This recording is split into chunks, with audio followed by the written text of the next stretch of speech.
Takže nachádzame sa v jednej z írskych pražiarní a ideme sa pozrieť na to, ako sa tá kávička praží.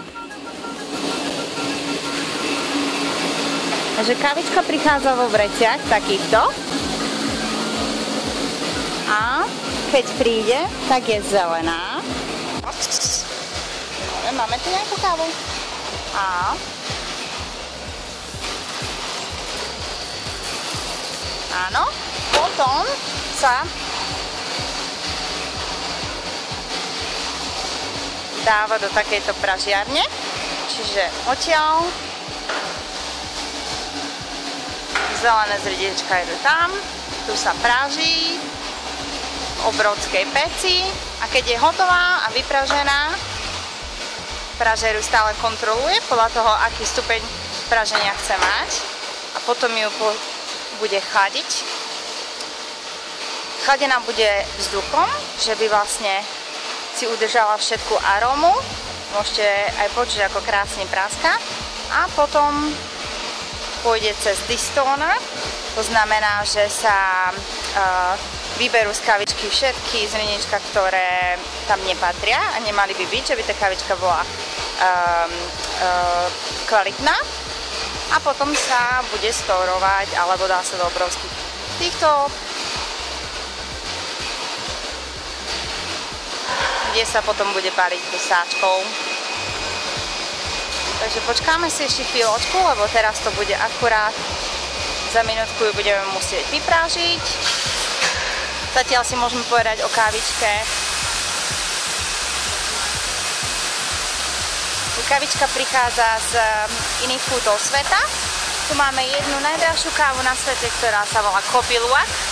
A Kopi Luwak je vlastne divá mačka, ktorá je celé kávové zrná a potom prechádza to jej systémom tráviacim, až nakoniec ich vylúči, oni ich poumývajú a vyberú dve zrniečka z jednej čery.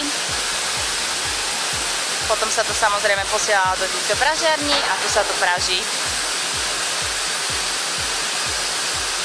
Takže táto pražiareň je hand roasted, to znamená, že vlastne pražiar sleduje rukou, či už to je hotové alebo nie. A keď to bude hotové, tak sa kávička vysype a bude sa vzduchom chladiť.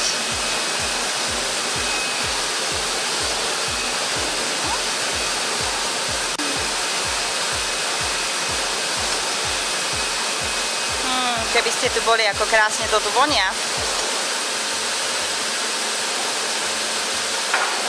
Takže ešte chvíľočku. Ešte chvíľočku. A už to skoro bude. Pozrite sa. Takže pri určitej teplote a sa kávička bude sypať a chladiť teraz.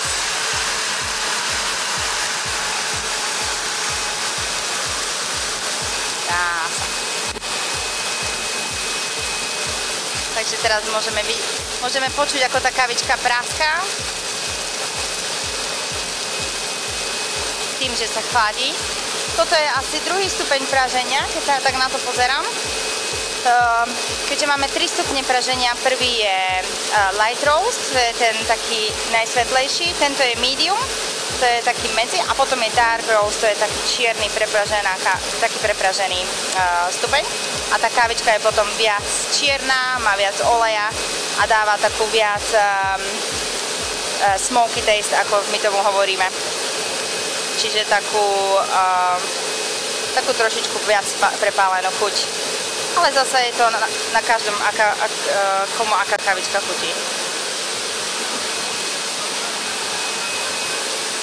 Keď sa schladí kávička na určitú teplotu, tak ako som vravela, pôjde cez ten distóner, ktorý vlastne vyberie z kávy všetky zrná, ktoré tam nemajú byť, a potom sa bude skladovať. A keď sa bude skladovať, potom sa bude baliť. Máme tu aj pražiara. U pražiara sa opýtame, že vlastne odkiaľ nám táto kavička z prišla a čo si o tom myslí, aký to je roast, takže trošku mu dáme zo pár otázok. Hi Pete. Hi. Hi, so where this coffee is coming from? The coffee we have in the roaster at the moment is from Peru. Okay. And the coffee I have on top is to be roasted from Mexico.